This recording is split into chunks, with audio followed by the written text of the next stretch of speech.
Hello, friends. Welcome to this live stream, and today we are going to discuss about something very interesting. And since we are live, you can actually communicate. Your messages will get displayed here on this side, and I can actually pick and choose your questions immediately, display your name, and answer your question. So this is Akulmach, and my name is Chandrakant, and the topic of discussion today is. The lava tubes on other planets and why we need to explore these lava tubes. See, the whole point is that we are now talking about going to Mars, settling down on the surface of Mars. And, there are so many different strides humans are taking today in order to establish colony on the surface of the Mars. We need to build habitat, check. We need to arrange for water, check. We need to have an atmosphere, check. We need to basically explore. We need vehicles, check. We need 3D printers, check. We need schools, establishments. We need to build roads. We need to build different kinds of launch vehicles, and above all, we also need to build communication devices. We also need to provide internet services 24 by 7 and 365 days in a year. So for Mars, there is a huge requirement. But friends, Mars is a long way away. Mars is pretty long way away.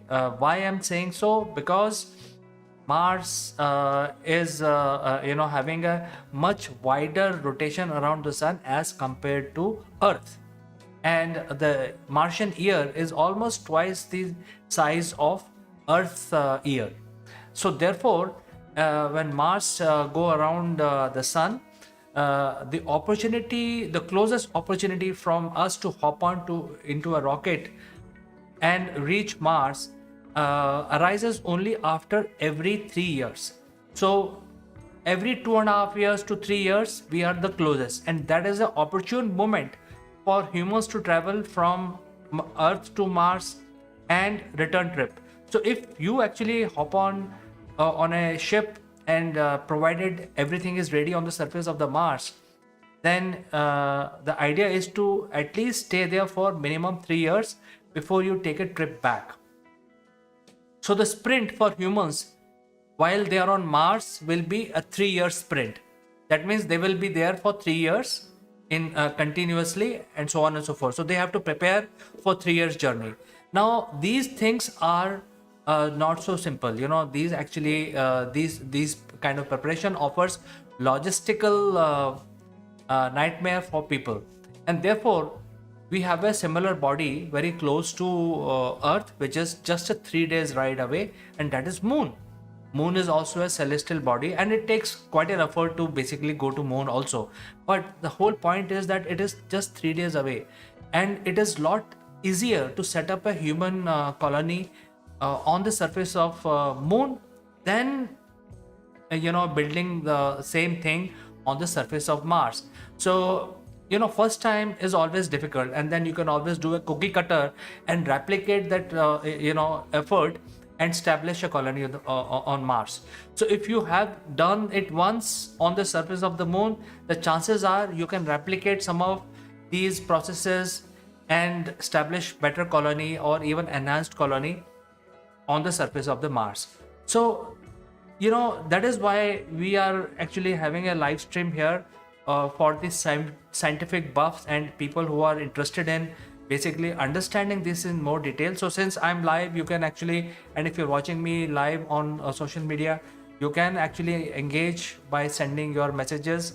Your messages will displayed here, and I can read them out.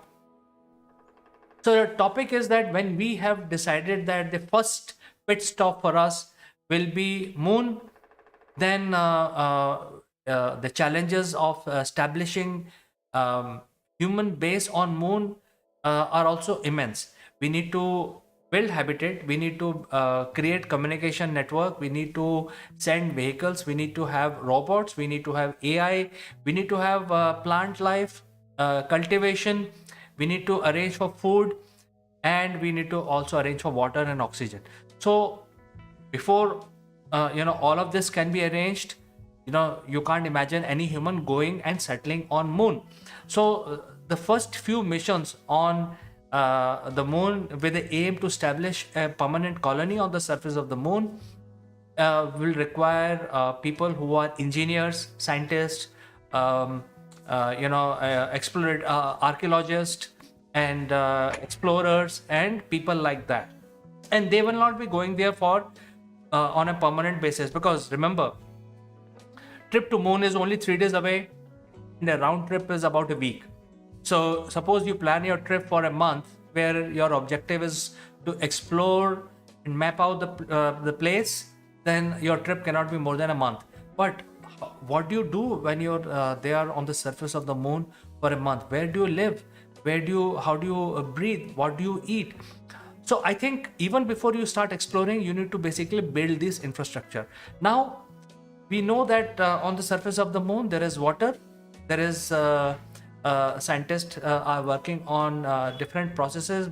By using the lunar soil, you can actually get the water out, you can get the oxygen out, and you can also convert the lunar soil, which is also known as regolith, into useful material like aluminum, iron, etc.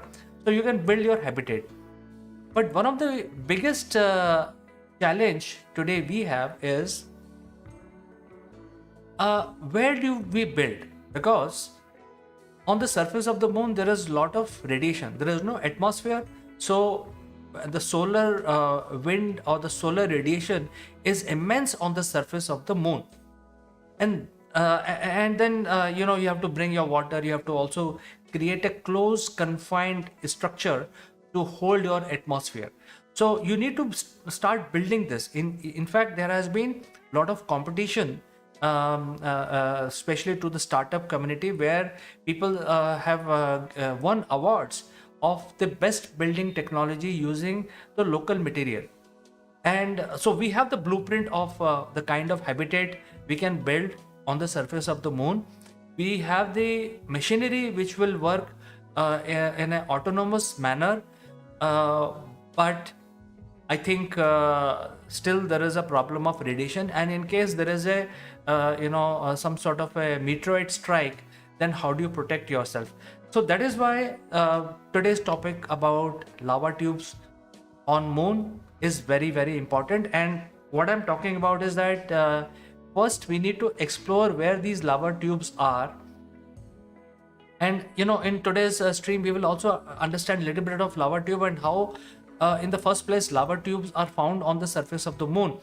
And then we need to basically map these out using some sort of rovers, because human intervention, if the humans have to explore the entire surface of the moon, it is going to take a lot of time. And the challenges are humans will demand food, oxygen, water, living space, psychological problems, etc., whereas rovers will not have that. So rovers can be sent out on the surface of the moon to explore, to map out these lava tubes, and that is why we are discussing this. And why we are discussing this?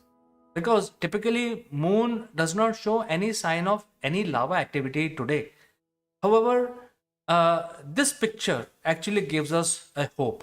This is a picture of a fallen roof of a lava tube, which is called a lava cave, or a lava tube, a lava cave entrance. So this picture has been taken by a satellite, and this shows that if there are structures like this underneath the surface of the moon, that means in the past moon would have been geologically active. That means at some point in time in the history, the lava must have flown on inside the surface or over the surface of the moon. We know that some of these scars are visible of the ancient lava activity, and these scars actually give the the spots, moon spots or moon scars, as we can see them from Earth. And it is all created by the lava activity in the past. But in the recent years, in past few million years, there has been no lava activity. In fact, moon does not show any geological activity at all. So, which is a good thing, because if there are ancient lava tubes available on the surface of the moon, not too much in depth, then our habitat problem is solved. And that is why this find gives us a new hope that we don't have to spend a lot of we don't have to spend a lot of money in building the habitat for humans. And if we find the good lava cave there on the surface of the moon, we can actually build our habitat, we can build our fields to grow plants, we can actually get water there, we can basically build walls to basically create artificial atmosphere so that humans can live inside. And since they are underground, humans living inside these lava caves will be completely protected from the deadly radiation. And this is why this picture gives us a lot of hope, and our strategy also changes. We don't have to build any structure on the surface, rather look for these lava caves and start building the structures inside these lava caves. Now these lava caves are very similar to the lava caves found on Earth. So we know how the lava, the molten lava behaves, because Earth is still active geologically, and these lava, there is a lot of lava activity on the surface of the Earth. There are volcanoes and there are lava tubes. In fact, most of the caves that we have seen on Earth, which are like many miles long, deep inside the Earth, are basically created by the flowing lava. And this is a picture of a lava hole, sinkhole, similar to what we have seen in the previous one, which is found on Moon. So we know exactly, because we live on Earth, we know exactly how the structure looks like from inside, because we have done a lot of exploration. And if such holes are there, we can actually enter the lava tube through this hole. So now we get a ready-made entry point into the lava cave system, which is underground. And then we don't have to dig anything, we just have to start building our habitat. And when we start building our habitat, we will be able to build different kinds of habitat, in terms of, for engineers, they should have a lab. For doctors, they will have a different lab. For physicists, there will be a different equipment, etc. So once we have this ready-made structure available on the surface of the moon, we will have an opportunity to create different habitats, different laboratory, different kind of systems for different kind of requirements. And we know that how this system is found on the Earth. We have done a lot of exploration, and eventually we know that how these systems would be on the surface of the moon. So there are a lot of similarities. So now let us discuss about the lava tubes. Lava tubes, which we expect now that there are lava tube networks on the surface or just below the surface on the moon also. Looking at the recent finding, the lava tubes are basically the rivers of flowing lava underground. So as we know that the water also flows underground, and there are underground rivers which we already know that there are water flowing underground. Similarly, if there is a molten lava, and lava actually is quite hot, it's almost like 3000 degrees. So whenever lava come in contact with the frozen solid ground, it melts it, and it actually drills through a sort of a tube structure through the earth, and it basically build a sort of a river inside the earth, and then carve this tube out. And then what the lava is looking for is an opening basically on the other side. So it carves the whole lava tube out, and then eventually through an opening it will find an exit and leave the tube. And then over thousands of years, this tube will actually solidify. It will actually cool down and become a lava tube, just like what we see here. So these are the typical cave systems that we see on Earth, which are basically ancient lava tubes. There is no lava flowing at this point in time. There is no lava activity. There is no volcanic activity at this point in time happening.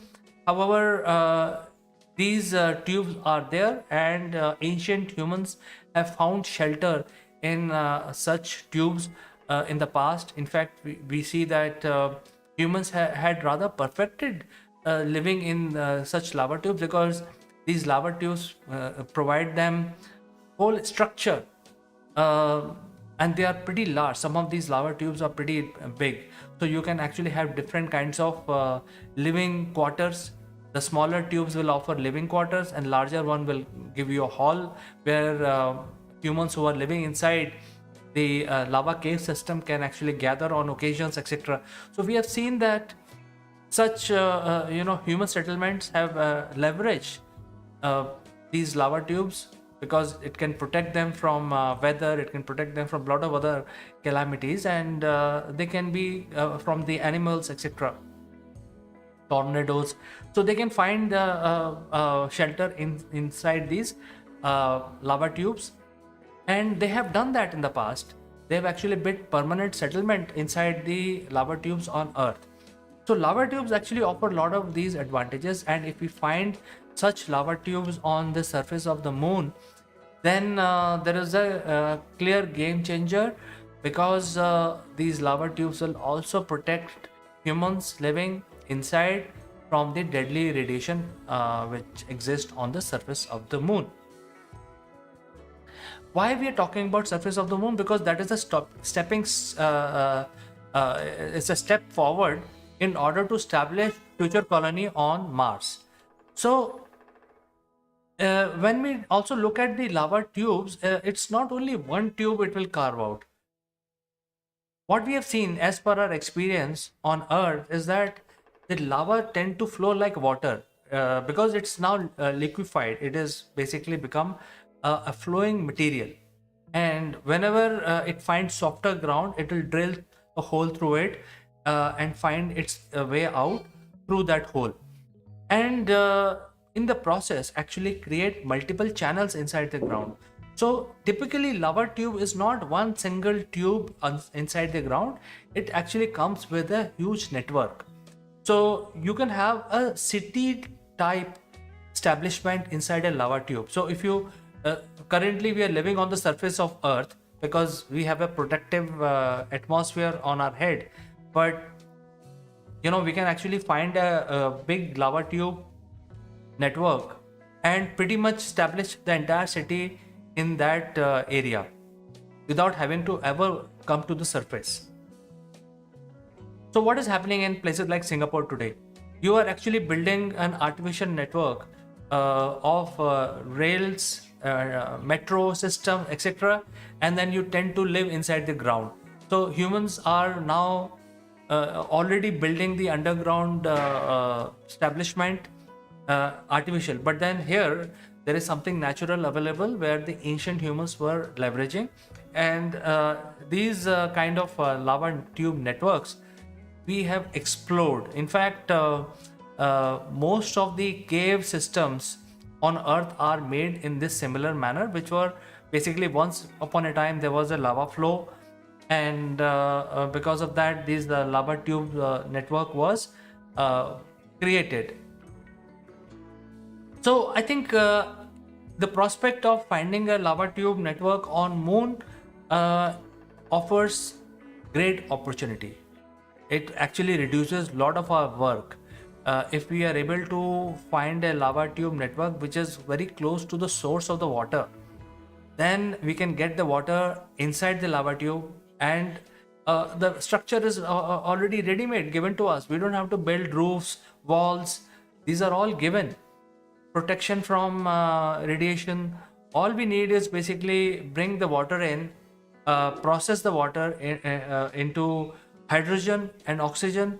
Then once we have oxygen, we can use it for our atmosphere, building the atmosphere inside this structure inside the lava tube. Hydrogen can be used as fuel combined with some other elements which we can extract from the lunar soil, which is also known as regolith. And then we can actually create the entire support system for human establishment. We have the water, we have the atmosphere, we can actually carry plants from earth, which we can actually grow inside the lava tube in ultraviolet light. So I think that technology is available. If we find a network suitable for human settlement, all we need is basically a plan. And that is why this is very, very exciting, that if we are able to find a suitable big enough lava tube network on the moon that is close to a source of water on the moon, then the whole establishment on the moon becomes a lot easier. And we need to explore, we need to find these holes, and we need to basically see if we can actually start living inside these lava tubes. At the same time, if we are able to live inside these lava tubes permanently, then it will give us a lot of time to basically create new systems, new kind of systems which can be replicated. It will also help us create a permanent establishment outside Earth on the surface of the moon. And when we are established on the surface of the moon, we can do a lot of research and development. We can also create new age equipment like new telescopes, which we can use to explore the outer universe. And remember, moon does not have atmosphere, so if we put a telescope on the surface of the moon, then it is like putting a telescope in the orbit around the Earth. So it offers us a lot of opportunity if we are able to find a lava hole, sinkhole, along with a huge network of lava tubes, and very close to the source of water, which is frozen ice on the surface of the moon. Get that ice, then convert that ice and into atmosphere and useful material, and that will help us establish only the walls. The roof and the floor is already ready-made, given to us by nature, and we know that there is no new eruptions happening on the surface of the moon. Geologically, there is no activity happening on the moon. Geologically, there are no earthquakes, etc. So these lava tubes can be converted into a long-term permanent establishment for humanity, for future expansion beyond moon onto the surface of Mars. Because in fiction it's fine that we hop on ride on a rocket and land on Mars and then start living, as we have seen in the movies. But it's not so easy. You need to basically establish food, you need to establish education for your children. Because remember, if you're gone on Mars, you're gone for 3 years. So if you have a family, what the family will do, what will your kids do, where they will study, will they get new inputs in terms of education? So all of this will not even start if you don't have place to live. And that is why first we need to basically start experimenting with the surface of the moon. Can we establish a permanent human colony on the surface of the moon, which is protected from deadly radiation and meteorite shower, because on the moon there is no atmosphere, so human people will be completely exposed to anything which is falling on the surface. So if you live underground, it will be much better for you. And then we can actually when we find such holes, we can build the entire habitat, entire city inside these lava tube network, and also create these airlocks. So we can also pressurize the entire lava tube and bring the atmospheric pressure similar to Earth. So that will be a very big game changer for humans who are living on the surface of the moon, because they will not have to wear these space suits all the time, because the pressure in their lava cave will be maintained through this airlock system. And you can actually create multiple airlock systems, and I think this technology is already well proven Every spaceship today comes with not one but multiple airlocks. Even space shuttle comes with at least two airlock systems. So these are all perfected technology, and it is already being used globally. All we need is basically create these airlock systems, pressurize the lava cave, build our habitat, and then roam around wearing t-shirts. So people who are living on the moon will not have to, obviously they will have to undergo some training, but then if we can migrate, if we can actually start sending civilians with minimum training, that will be really the game changer. And that will happen only if you have a, a decent living quarters, which is similar to earth, and a working area which is very similar to earth. So I think the lava caves provide that kind of a opportunity to you, for you to basically make a permanent establishment on the surface of the moon. And why this is important? uh, because I've already explained that we need to establish our colony on the Mars, and if we don't do practice, we will not be able to start traveling to Mars, which is further away, quite far away. And so we need to basically start practicing on the surface of the moon before we start going and start looking at the Mars. So that is why it is important for us to first do a cookie cutter approach on the surface of the moon. And this is where we need to build these AI enabled rovers whose only job is to map out the lava tube. So first we need to detect a lava tube network on the surface of the moon. Then we need to explore. We need to physically send these robots which are connected, autonomous, and they communicate with each other, similar to our fighter pilots, which basically gather the intelligence during the wartime, during a battle. Their aeroplanes, their helicopters, they are all connected. So similar to that, we need to develop these autonomous AI controlled robotic rovers.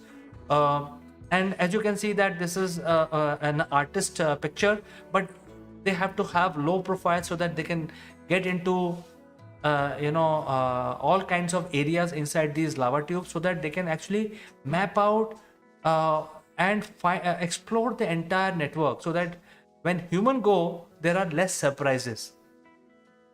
And we need to basically build several of these autonomous robots in the shape of rovers, which will have the capability to go inside. Probably they are powered by small atomic engines, so that they don't have to depend on power from the sun while they are inside in the dark in the caves. So, and they have to be controlled by AI. They have to have capability of seeing in the dark, probably start using infrared cameras, and start taking pictures, start mapping them, and giving it to the human counterparts for their utilization. So these rovers will be completely autonomous. They will be controlled by AI. They will have an objectivity. They will also have a mapping capability, and they will be able to communicate with each other. So you can create some sort of a relay between different rovers, so that they know exactly which part of the cave system is being explored by which rover. And all of this information can be stored in a database, either on moon or in the controlling center on earth. And once we have a clear picture of this network cave system, then we can start looking at the next step, where we need to start building. So architects will get involved after these rovers have finished their mapping job. Architects can start getting involved. They start looking at each section of the cave network. Then they start deciding where what equipment will be put. If there is a hall, where we need to put eating dining room, etc., where we need to put our plant system, where we need to put our physics lab, etc., etc. So all of that planning, all of that designing work can be done once we have the entire map of the cave system available with us. So I think these are all different steps that people will have to take. They have to start thinking in these lines and start looking at establishing a habitat on the moon very, very seriously, because that will help us build our next steps towards the next journey of settling on the surface of the Mars. And there are a lot of people who have already set their eye on the surface of the Mars, but then the problem is that how do you survive? How do you live? Because Mars is no better than Moon, because still Mars has a very small atmosphere, but still there is a lot of radiation. So you need to protect yourself from the deadly radiation even on the surface of the Mars. And through our surveys, because Mars has been surveyed quite a bit, through our survey robots on the surface, we have also found lava tubes on Mars. There are lava tubes available on Mars. So once we are able to establish a lunar colony, we have the mechanism now to explore these lava tubes which are on the Mars. So what we need to do is, as first step, is send those rovers, probably more advanced rovers than what we have used on Moon. Send them there, start mapping the lava cave system on Mars, then start designing the habitat on the surface of the Mars, start building them using AI robots, and then start sending humans. And until unless such steps are not taken, it will be very difficult to send humans to the surface of either Moon or Mars. And it will remain in the fictional arena, where people will keep seeing movies and they will not know how to basically convert their dreams into reality. So we have to be realistic, and the lava tubes offer a good opportunity, a ready-made structure where we don't have to spend too many resources.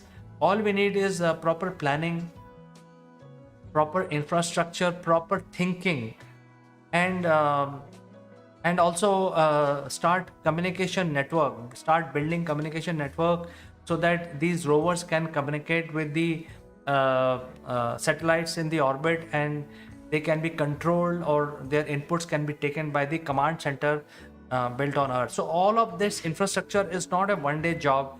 It's not imagination. We need to start thinking in these lines and start building infrastructure, specifically starting with Moon, because once we have done that, it can be replicated very easily on the surface of the Mars. So friends, I have come to the end of my live stream. I will like to know, what do you think about this? If you have any opinion, feel free to send it across. If you have any questions, feel free to send in your questions. We can cover them in the next edition of Science Show. Until then, I like to say that thanks for watching, and I will catch you again very soon in the next one. Bye bye for now.